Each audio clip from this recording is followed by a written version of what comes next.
สบายดีตอนรับสู่เพจ Channel ช่องที่เราต้องเรียนรู้ภาษาอังกฤษแบบง่ายๆสบายๆและบ่น่าเบื่อฉะนั้นไผที่กำลังเข้ามาชมหรือว่ามาเรียนคลิปนี้เป็นคลิปแรกอย่าลืมกด Subscribe และกดกระดิ่งเพื่อติดตาม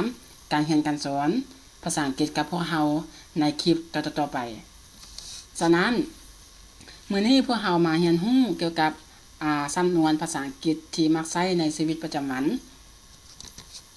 10ประโยคหรือว่า10สำนวนภาษาอังกฤษที่มักใช้ในชีวิตประจำวันนั้นมีหยังแดพวกเรามาเรียนรู้และมาเว้าพร้อมๆกันเลย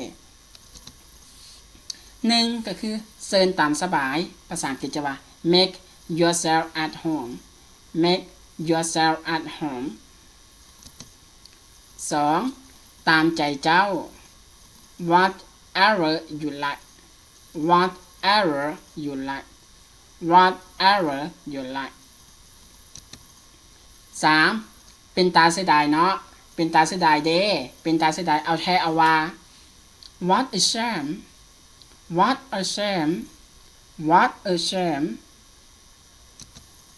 4ค่อยคิดออกแล้ว I have an idea I have an idea I have an idea 5ค่อยบ่มีอารมณ์ I'm not in the mood I'm not in the mood I'm not in the mood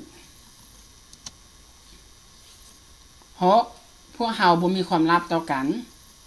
หรือว่าพวกเราบ่มีหยังที่จะปิดบังกัน We have no secrets We have no secrets We have no secrets 7ขอให้เศร้าไวๆเด้อ I hope you get well soon I hope you get well soon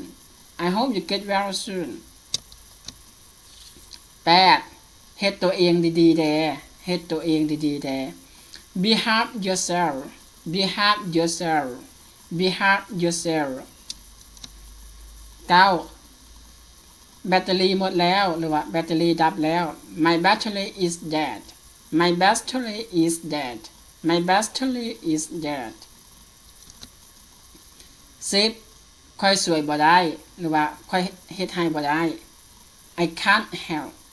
I can't help I can't help ฉะนั้นการเรียนการสอนภาษาอังกฤษใน10ประโยคของมื้อนี้ของเพจ Channel หมดเพียงเท่านี้ฉะนั้นอย่าลืมกดไลค์กดแชร์กด Subscribe และกดติดตามอยู่ที่เพจ Channel เพื่อเรียนรู้การนำใช้ภาษาอังกฤษประจำวันแบบง่ายๆสบายๆกับเพจ Channel ได้เลยพบกันในคลิปต่อไป See you